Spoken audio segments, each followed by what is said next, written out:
morning, Facebook world. I am so excited that you are joining me today to learn how to brulee. Today we're going to brulee a pie. My name is Dee Vicino and I am from Aller Cuisine, obviously. Aller Cuisine is a little play on words because I love everything French. Anything and everything. Obviously we're bruleeing today. And aller in French means to go and cuisine means to cook. So in French, aller cuisine is go cook, which is something I'd love to do, obviously. And in English, aller is kind of a play on allergy, allergen, and cuisine, again, to cook, aller cuisine, food. So we cook food that is allergen and gluten-free. Not everything we cook is free of all of the top allergens, but most of it is, and we can always make substitutions, which is like really cool and exciting and fun. And we want to make sure that when we do that, that the food is really good, because the purpose is busy moms, hello busy moms, and we have busy moms tuning in from all over the world, which is really exciting. We have people from London, and we have people from Paris, and I didn't put those time zones in because I figured y'all could figure it out. People from all over the country, super, super exciting. So thanks for joining me. But again, the point is for busy moms to be able to prepare one meal, one dessert, one snack that the entire family can enjoy regardless of whether or not they have allergens. So you have one little pumpkin with a couple of allergens, soy and egg allergy, perhaps another one has a dairy and wheat allergy, rather than cooking, and your third maybe no allergies at all. So instead of cooking 15,000 meals for your family, which is tedious and horrible, and I just can't even begin to imagine it, you can cook one meal that's really good, that's free of everything that's dangerous for your family. There are a lot of allergens out there that aren't in our top 8 allergens. Those of you tuning in, I know you know what the top 8 allergens are, so we're not going to talk about that today. But if you have other allergens and you kind of don't know what to do and how to make certain recipes work for you, just send us a note. Send me a little note and we will let you know. And if I can't figure it out, I have some amazing resources, some great moms out there, some great bloggers, some incredible chefs, and that's all they focus on. So the answers are out there. If I don't have them, I will find them and get them to you, I promise. So today we are going to brulee, and we have to have something to brulee before we brulee, which is why you see all this stuff in front of you. I know you're thinking, Dee, I just came here to watch you brulee, but we have to have something to brulee. We are going to brulee a pie, and we're going to brulee one of my favorite allergen-free pies. It's a mishmash of a recipe that I found at Epicurious because I love, love, love the idea of if you hear whining in the background, that's my dog. She really wants to go outside and bark right now. We're not going to let her. She just needs to stay inside. She'll chill out in just a minute. I should have put her in her crate next time. But it's a mishmash of a recipe I found at Epicurious because they have a chocolate crust, and I love, love, love the idea of a chocolate crust paired with a pumpkin pie because it's awesome colors. It's very fall, very winter, very holiday. Love, love, love so very much. The other thing is I found a recipe for an allergen-free pie. And I found several recipes for allergen-free pies, and some of them didn't sound so great, and I wasn't really thrilled with some of the ingredients, but a couple of them stood out to me, and they were the no-bake pies. So you just kind of cook everything on the stovetop, and you pour it in a shell, and stick it in the refrigerator, let it sit overnight, and the next day you have like this custardy, fabulous scrumptiousness. So that's what I did, and I made the pie for Thanksgiving, and I will tell you, the pie was great. The brulee was a grand fail. I got my little torch and I was so excited, and I bruleed that sucker, and I did something terribly wrong. I think I figured it out, and I had this clear, gooey, syrupy mess on top of my pie. So it wasn't very pretty, and it wasn't what I had expected, and I was a little sad about that. But I have a fix for it, and if we ruin the brulee today, we're gonna fix it, and it's all gonna be fine. So don't even worry. We are going to start with the crust. We're going to make a chocolate pie crust.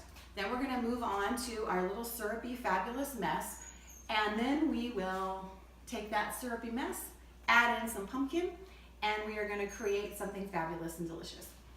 So let's start. We're going to move all this stuff out of the way. These are fabulous ingredients, and we'll talk about them as we go so we don't waste too much time for everybody.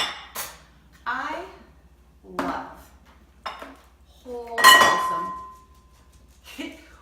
wholesome pie shells because they are free of the top 8 allergens. So none of the top 8 allergens are in this.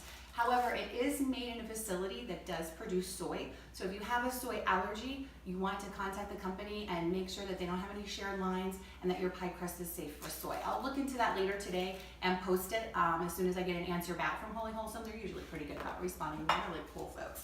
But that's what we use. Now, the pie dish I'm using is extra large. Typically, you only need one pie crust, but we're going to use 2 pie crusts today. This is my water because I get thirsty when I'm talking. And that'll help. We're going to use 2 pie crusts and kind of double up the way we spice it up a little bit because this is a really big pie shell. So we want to make sure we have enough crust. So the 2 crusts will definitely give us enough. We'll have entirely too much, which is fine. We'll just trim it off the edge and it'll give us something really pretty. But yeah, this is really, really awesome. I've already preheated the oven because according to their fabulous instructions, you preheat the oven to 375. We're going to cook the pie shell for about 10 minutes. And that should be perfect timing for when we have our ooey gooey pumpkin-y fabulousness to throw into the pie. So it's really exciting. We're going to just pitch that because we don't need it anymore. So this is an easy thing. You do not have to make your own pie crust, which is wonderful. You just pick this sucker up in the store, Kroger's, King Soopers, all the major supermarkets carry Holy Wholesome. It's over by the Marie Callender pie crust if you need to find it. It's being a little stubborn coming out. We're just going to manhandle it a bit. Get it on out of there. There we go. Don't be afraid. Go crazy in the kitchen because it's never the easiest thing in the world. Put it in there. And now we know the trick. The second one should be a little easier. Excuse me. So you're probably wondering why in the world I like to cook allergen free. And the reason is to help moms who have kids and dads who have kids and they want to cook a bazillion meals and they want something fun and easy for their family. My kids had dairy and egg allergies when they were little, and my oldest one still suffers with gluten intolerance. So it's a personal thing for me. When my kids were little, we didn't have a lot of products out there for them. I had to drive 45 minutes to get milk because there were no milk alternatives in my store at home because they just really didn't exist. They were pretty new. So it's so exciting now to have all of these alternatives and different things that you can do, soy milks and almond milks and rice milks and coconut milks, which is milk, not milks, we're going to use today. The first thing we want to do is we're going to chocolate this up. So we're going to put in, the recipe calls for a 1/4 cup. We just doubled everything. So we're going to use a 1/2 cup and 2 tablespoons of cocoa in here. This is a 1/4 cup. So we're going to do 2 of these and that gives us our 1/2 cup, which is awesome. And then we need to put in, 2 more tablespoons because we like it chocolatey. You don't have to use this much cocoa, but you can. I like it chocolatey. The more chocolate, the better. You know, there are studies out there that say chocolate is really good for you, so that's very exciting to me. Put this over here for now. And then we need some sugar. And we want to put in, it says 3 tablespoons of sugar. So we're going to put in about 6 tablespoons of sugar. I'm going to pour it in here and measure it from here just because it's easier to get it in that carton. So there's 1, 2, and we're just flavoring it up. This isn't for baking, so it doesn't have to be an exact science. So if you put a little more, you put a little less, it's all fine. It's going to the same place and it doesn't interfere with how the crust bakes up at all. It just makes it a little sweeter, a little more granular and fun, which we like. So there we go. That's our sugar. We'll leave our sugar out because we're going to need some more when we do our little yummy gooey goodness. So we'll leave that there and we'll measure it later. Now you're going to go crazy. When you finish this part, I'm going to tell you right now, you're going to have this stuff in your fingernails. It's going to look like you've been playing in the dirt. I am not going to clean out my fingernails as we continue on because that's going to take too much time and y'all will get super duper boring. See how that's kind of dry? Yeah, it's a little crumbly and dry, which isn't what we're looking for. So when you're adding to the pie crust, because the pie crust is moist enough, it's just, some people hate that word of being moist. So it's just moist enough for your crust, and now we have gone and we have adulterated it with cocoa and sugar. So we have a little oil here, and you can use your oil of choice. I wouldn't use olive oil because you don't want your crust to taste like olive or avocado oil, but you could use walnut oil, you could use hazelnut oil. I've got here just a little canola oil. So just add a little, just a little, because if you put too much oil in, your crust is gonna collapse. You're gonna make this really pretty crust, and you're gonna decorate and crimp the edges, and it's gonna be gorgeous. And then you're gonna pull it out of the oven, and it's gonna be a floppy mess. I know, because I have a sample over there in case this doesn't go so well. And it's a little floppy, because I put in a little too much oil. But again, I always say, do you know how a pie crust is homemade? Do you know how to tell if a pie crust is homemade? Because it's imperfect. So imperfection is okay, and we can decorate anything, and I'm telling you, whipped cream is your best friend, and we're allergen free here, so there are all kinds of alternatives too for whipped cream. You can make homemade whipped cream from coconut cream. There are ready-made creams now out on the market, which are awesome. There's the almond whip, which I have in the fridge, which I use all the time. I love that almond whip stuff. We're gonna knead this into a great big ball. And there's So Delicious has one now out of coconut, so that's super exciting. If you don't have a coconut allergy, it's free of everything. So all kinds of alternatives. So now we have this fabulous dough ball. We need to roll it out. Before we do that, I need to wash my hands. I'm gonna wash my hands real quick, and then I'm gonna show you a really cool and easy way to roll out your pie crust dough, so it doesn't make a huge mess in your kitchen, and things aren't ooey and gooey and sticky and gross, because we don't want ooey and gooey and sticky and gross. So we're gonna move a few things out of the way. Let's put that here for now. And you're gonna grab some parchment paper. This is the best stuff ever. You can put it on cookie sheets when you cook. You can use it to roll out dough. It's just, I think, the most awesome thing in the world. I am a huge fan of parchment paper. And it makes rolling out a pie crust super easy. We're gonna put down a piece of parchment paper, just like that. Take our fabulous dough ball and stick it in the middle, just like that. Then we're gonna cover it up. This way, our rolling pin doesn't get all messy. We don't have to worry about splattering flour all over the darn place. And that's a mess and a half to clean up. I grew up making pie crust. My grandmother always made her own pie crust, so my mother made her own pie crust. I made my own pie crust. I tried buying pie crust in the store. I'm an old damn woman. When they first started coming out, and let me tell you, they were just terrible and awful. Just smash it, just give it a little smash. And now the pre-made pie crust, they are so good, they rival my grandmother's pie crust, they really do. Hers is better, homemade is always better.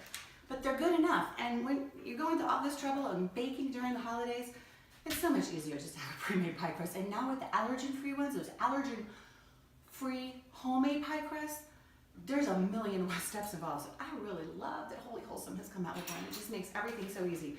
Now, if you have anger issues, you're gonna really like this part.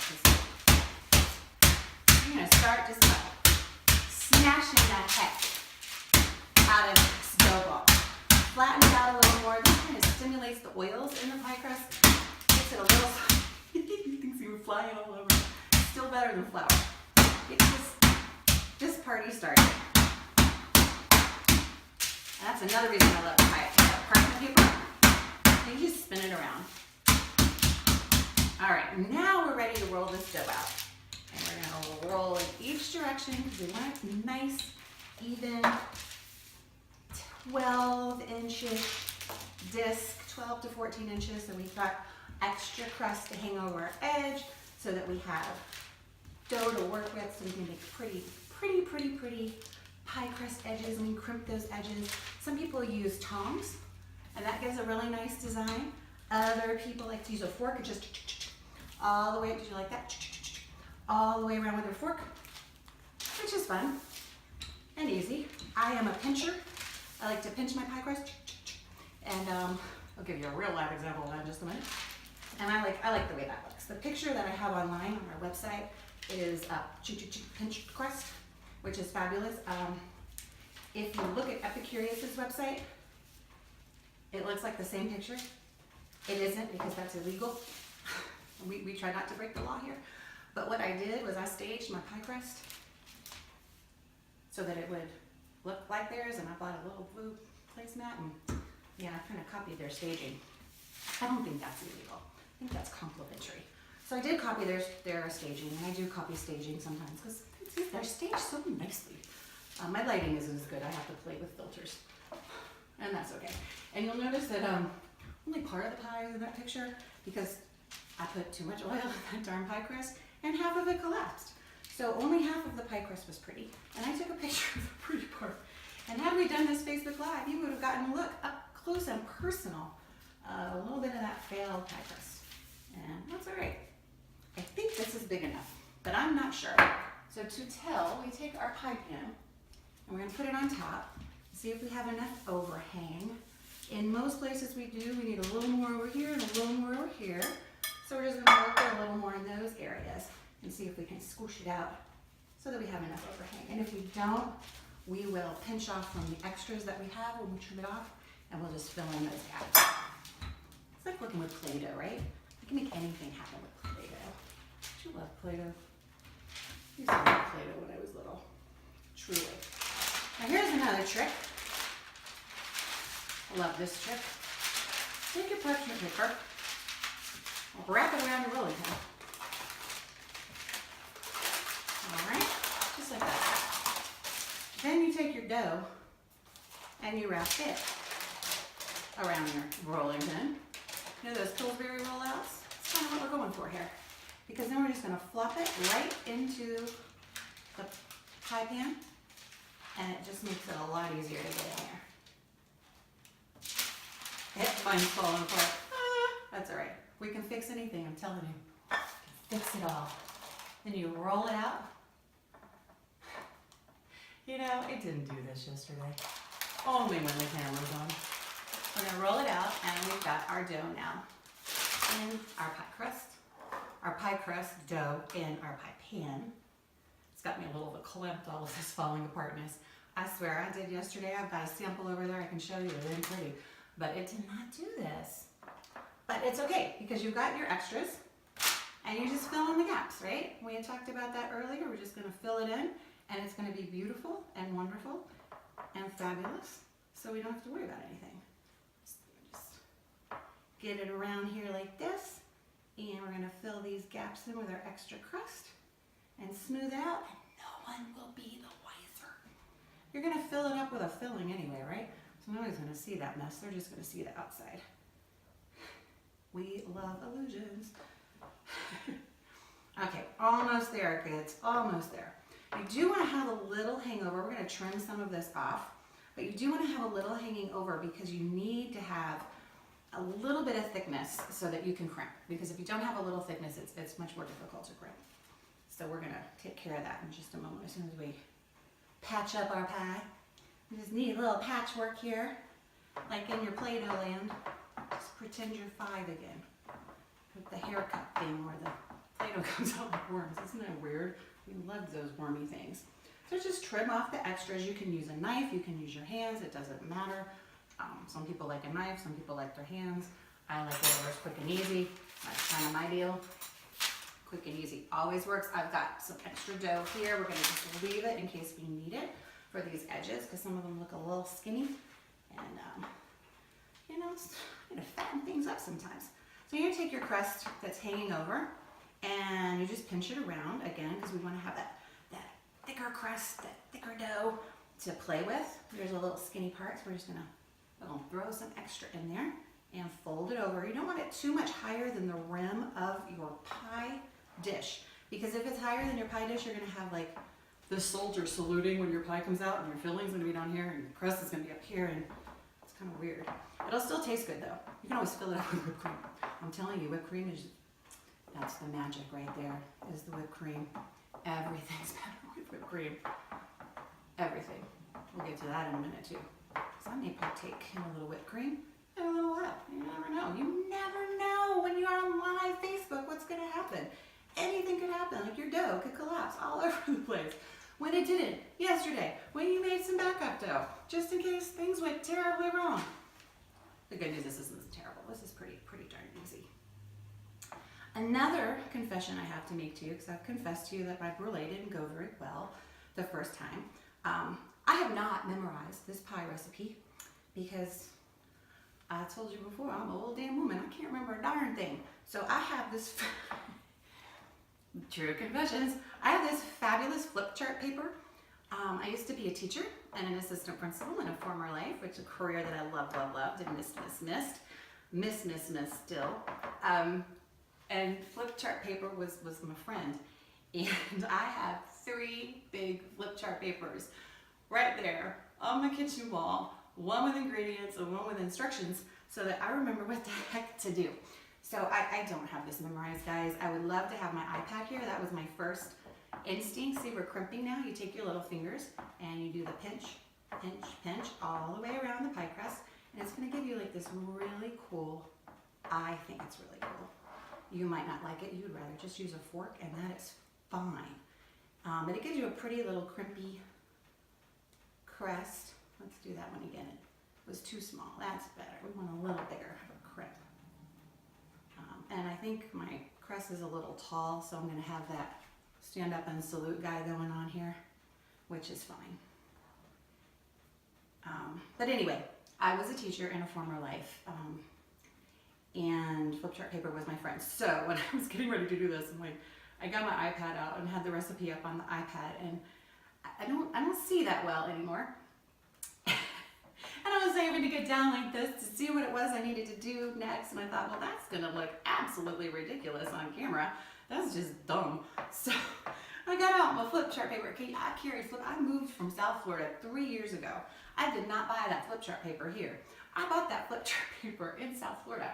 And when I moved here, I moved into a rental. We don't need this anymore. Moved into a rental, and then my fiance and I moved into another rental together a year later, and then we bought this house a year later. So that flip chart paper has gone from South Florida to Fort Collins, Colorado, to Loveland, Colorado, back to Fort Collins, Colorado, where it finally made its way to my wall. That's some analness right there, right? Oh my goodness. We'll give these hands one more wash after all that crimping.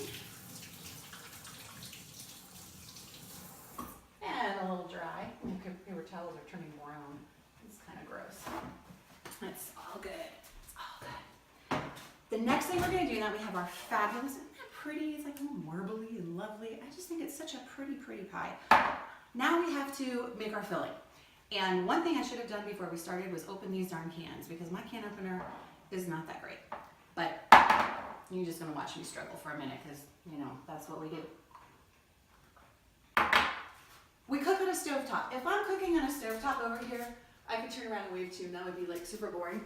So I have a handy dandy hot plate that I use when I make our videos. If you've seen our videos, you know I have this handy dandy hot plate. And that is what we are going to use to cook the rest of our food.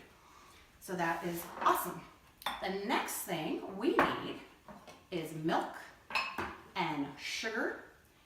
And that's it for the next step, is just a little milk and sugar.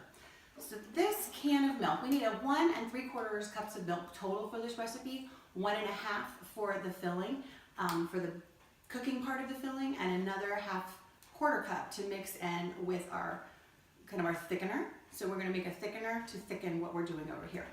So the easiest way to do this, I don't know if you've worked a lot with canned coconut milk, but it's really thick on top, really thick on top. So you need to make sure, you like that? You notice that I have no handles? That is not intentional. We bought this house a 1.5 years ago, and it was a mess. What a disaster. So we gutted the whole darn thing and rebuilt from scratch. So this is a new kitchen. It's only a 1.5 years old, but we're still a work in progress, and we have not put handles on yet, which is so maddening, because I'm like always having to clean because it's white. And I have my bonus child is 13, and my fiance is a guy, so they're messy. And it's just, I'm always cleaning these dark cans. I can't wait to get handles. Back to coconut milk. There's a little film on top, and you might need to mix it up. This one didn't have as much. The one I used yesterday had gobs, and it took a while to kind of mix it all in. Don't throw it out though, because it really is kind of fabulous. So in this can is 1 3/4 cup, which is great. You don't have to measure. It is 1 3/4 cup. We only need 1 1/2 cup for this. So I'm just going to take out a 1/4 cup, just like that, and that's all we need. So we'll just take that out, make a little mess. It's okay. It's a kitchen, right? You're supposed to get a little messy in a kitchen, I believe. Put this in recycle in a little while. So we take our coconut milk and we're going to put it in our pan. And the reason I did it into this bowl instead of straight in was in case it was kind of clunky, that I could stir it up and smooth it out. But we didn't have to worry about that. It's just so, so lovely. To this, look, I'm looking at my directions. They're right there. Add sugar. How much sugar, Dee Dee? 3/4 cups of sugar. So we're going to take 3/4 cups of sugar. And this is a liquid measure. You really should use a dry measure, but I'm being lazy because I have found that it really doesn't matter that much unless you're baking something super serious. And we are going to whisk this up and we're going to cook it until it boils. I have a whisk. I need to get a prettier whisk because I kind of like pretty things. This is an old whisk. I have had this whisk, I think, since before my oldest child was born. So this whisk is more than 26 years old. It has held up very well. And I think I want a colorful one. In my next life, I'll get a colorful one. I think that's all we need for the sugar until we brulee. So we're just going to put that to side. While this heats up, it's great when we can multitask, isn't it? Here it goes. We're going to make our thickener. Now our thickener is 1/4 cup of milk. Oh look, I had another 1/4 cup. Look at me, over prepared. We don't need that one. You can use arrowroot powder or cornstarch. Some people have a corn allergy, so arrowroot is the way to go. You can find arrowroot just about now in every single grocery store. It used to be only in specialty stores like Whole Foods and Sprouts and that kind of it. It's all over the darn place. You could probably use tapioca powder as well. It doesn't cook up as well in this recipe, so I would stick with the arrowroot. And the great thing about arrowroot and tapioca when you're using it in lieu of cornstarch is it's equal measures. So you don't have to mess around with the measures, because those of you who are gluten-free know when you're messing with those gluten-free flours, it's not always one-to-one measures. They're working on that. So there are some brands out there that have those. There's my dog. She's gonna bark. Probably for a really long time. Ellie, come here. Come here. You want a treat? Should we give her a treat? It might slide outside. Here she is. Come here. Let's give her a treat. Come here, baby. Come here. Come here. There's a good girl. I want to see Ellie. This is Ellie. This is the big mouth who's interrupting us. So get your treat. So you got to meet a dog. Now I have to wash my hands again. Didn't know that was going to happen, did we? Good Lord. Live TV. I'm telling you, it is something, isn't it? More paper towels. We are just going to fill up the landfills today. And that's all right. So we cooking this, and while we're cooking that, we're thickening this with our 1-to-1. I'm going to use cornstarch powder, and I'll tell you why. It's not because it's any better. It's not because the pie comes out better. It has nothing to do with any of that, because it's a whole lot cheaper. I keep this in the refrigerator to increase its lifespan, but this is much less expensive. I'm going to turn that down than that. So we're going to put this aside. I'm going to use this for our thickener. So we are going to use 4 tablespoons. And we're going to throw in an extra tablespoon, an extra teaspoon, 2, 3. Do you hear that boiling?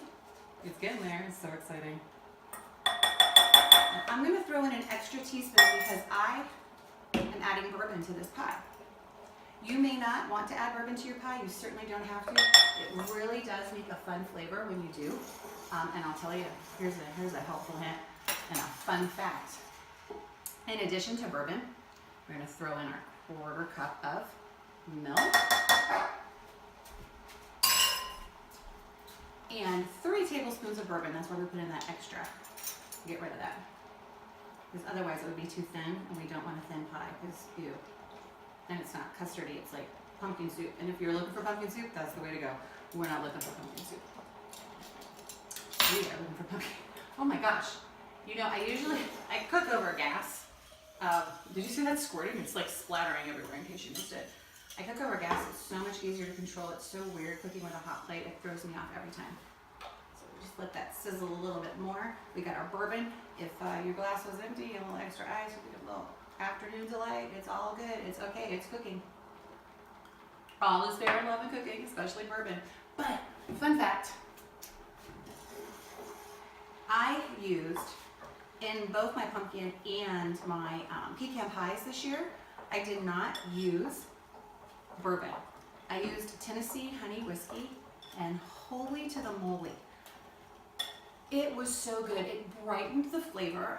It was so good, and everybody raved because I make the same pies every year.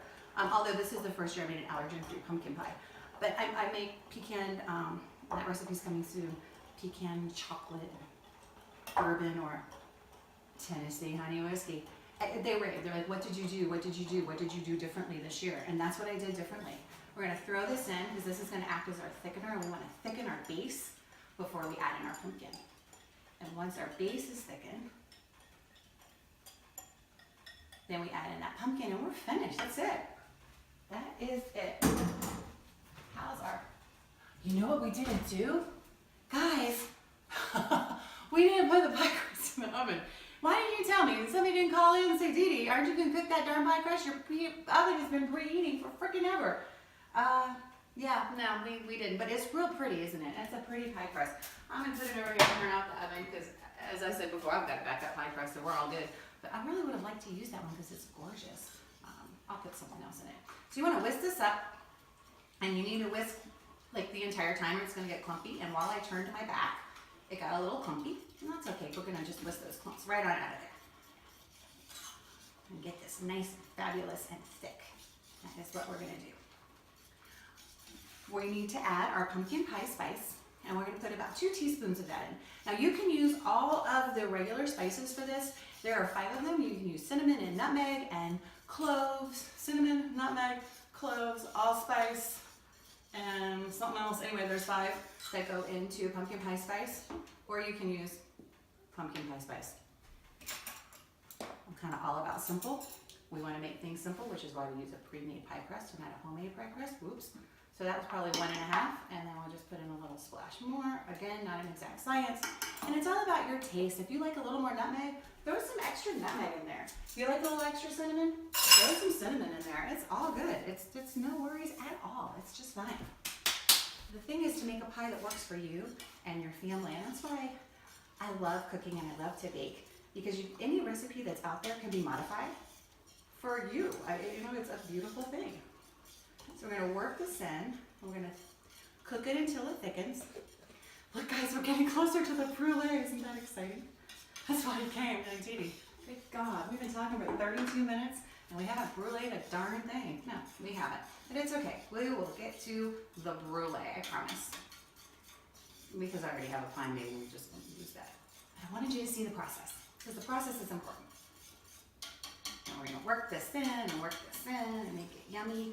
And wait for it to get a little thicker. It's looking good. While we do that, we need to open this can because it's a pumpkin pie.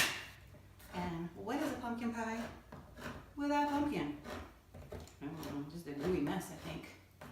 So we'll get that open. We need a spoon. It's thick enough. It's looking good, kids. See, can you see that? It's looking good. It's a little clumpy. But we're going to put that pumpkin in there, and it's just going to straighten everything out. Everything will be beautiful. So we throw in our pumpkin. Look at that. I love Libby's pumpkin. There's a lot out there, and I've tried them all. And then, so I used it, I won't say the brand, but I used an off-brand. And my pie came out brown. Who wants to eat a brown pumpkin pie? I don't want to eat a brown pumpkin pie. We'll recycle that later. I don't want a brown pumpkin pie. I want a beautiful orange pumpkin pie.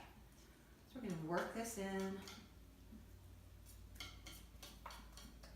And we're almost there. Again, it's like just pretend you're a kid again. It's like, anything ooey and gooey. Isn't that like the best when you're a kid? I think it's awesome. I like it when kids make a mess. I like it when kids help in the kitchen. That I talk about unpredictable. Goodness gracious, our unpredictable moment was Ellie barking. But kids, they are the best. They are fabulous. And they make a mess of everything, and it's fun. Don't discourage that. If your kid, if you're working with flour, we're going to clean this mess up, right? It's a mess. But it's a mess that can be cleaned. It's no big thing. We'll just clean it. Now look, see, we got a little orange going on. It's not brown already. It's a win-win. So your pie crust comes out of the oven. This is mine that collapsed on itself because I put in too much oil yesterday. But again, it's okay because it's going to be just fine. So we're going to take this and we pour it right into our pie crust. Now, life is short and meant to be lived well. So always lick the spoon. Always. So good. Oh my God, there's so good. So good. I like to put a pretty swirl on top of my pie. Probably doesn't matter because we're going to brulee it. You just smooth it out. Get your little pretty swirl on. Then you're going to set it aside, let it cool. Then you're going to cover it with wrap and you're going to put it in the refrigerator. Because this is a no-bake pie, and if you don't put it in the refrigerator, it won't set. So it needs to refrigerate overnight so that you have a fabulous pie in the morning. And it goes, and out we come. Good morning. I'm so glad you let your pie sit all night long so that we have this beautiful pie. Yeah, I did make a pie yesterday, and I let it sit overnight, and here it is. Now we get to brulee. Isn't that exciting? That's what we came for, right?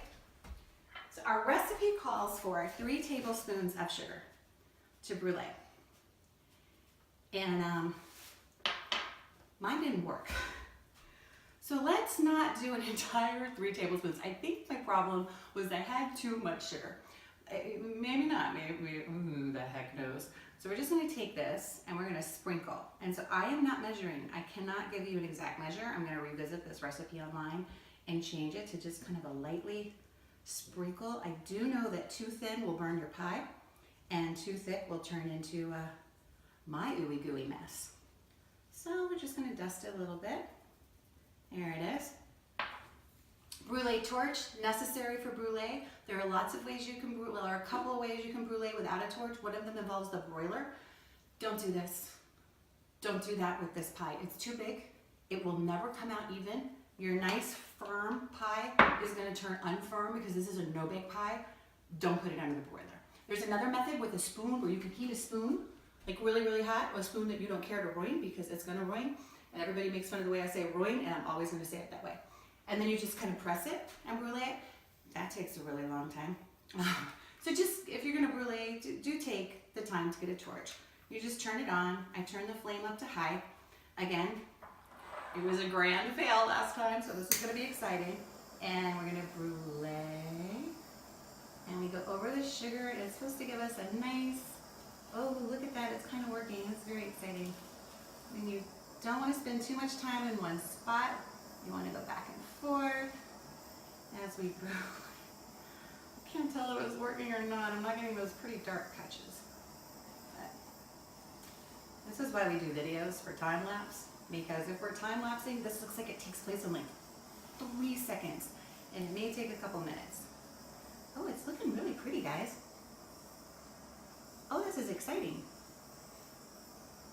You know, you see these people in the professional videos, the professional chefs, and their torches are like these gigantic things, and you're like, oh my Lord in heaven, when would I ever need one of those? Today I would need one of those, because this would go a whole lot faster, but it's kind of working. Let's see if we can get some dark patches in here. I like when they're dark. I'm getting very excited. I hope you're excited with me. And I promised you that I would find out about the whole soy thing with the pie crust, and I will, as soon as we turn this video camera off, I'm going to call Holy Wholesome. My thumb is getting sore. We're going to call Holy Wholesome and see if they're shared lines or not. And for those of you who are new to the allergen world and don't really know what that means, it means when they're preparing their pie crust, are they preparing on the same assembly line, manufacturing line that they prepare soy items on? And if they are, then we have cross-contact, which is very similar to cross-contamination with the crust, and it would be dangerous for somebody with a soy allergy. So we really want to make sure that it's not a shared line. If it's not a shared line, and then we need to find out, is it soy flour? Because if it's soy flour, flour travels in the air and you could still have some cross contact. So we just want to make sure that it's safe for you. I am kind of like always err on the side of caution. If you think there might be danger, stay away from it. So if you do have a soy allergy, regardless of what they say, I don't know, you're grown ups, you get to make your own decisions, but I don't know that it's a decision that I would necessarily make. Look, we're getting there. Do you hear that crinkle? That's so cool. It's really pretty and glazy. I really want those brown spots though. I don't know if I'm gonna get the brown spots. Oh, there's one. Oh, we got a brown spot. It's so exciting. You're really bored to tears. Hey, break into that bourbon, okay? That'll waste a little bit of time for you. But you get the idea. So you go over this and it should give us a nice little hard shell. And it didn't. I've only mastered it once. Only one time did I get that hard shell. I'm so glad part of my crust was pretty so I could take a picture of it. So we have what I had last time. Darn it all. It's just oh, I got my droopy crust. I actually did this droopy crust on purpose because I wanted it to match the other droopy crust. I wish it would have turned out like this crust. Oh my God, this is such a beautiful crust. Extra crust. And just get some extra crust next time. If you are like so psyched like I was about the brulee and it don't work, there's an app for that. No, there's not an app for that, but there is a solution for that. I told you I always keep this in the house. I love this stuff. This is non-dairy almond milk ready whip. Is it cool? Yeah, because I don't want it to melt. Now I've touched this pie, I've licked my fingers, y'all don't want any of this.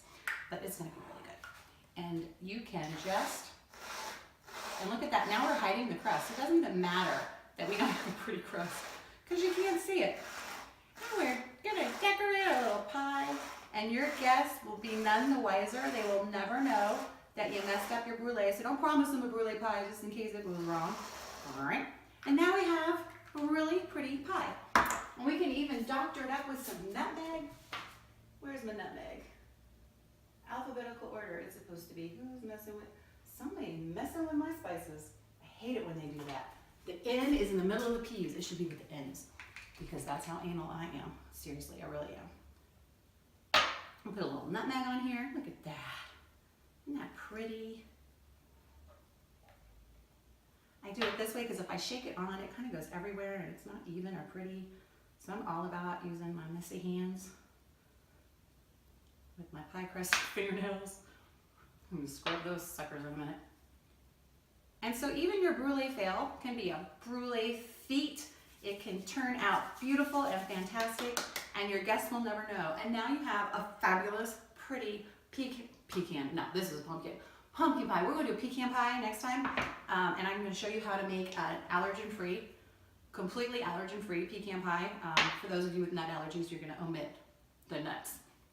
That's it. You're gonna omit the nuts and you're gonna have a pie. So here we have our brulee fail.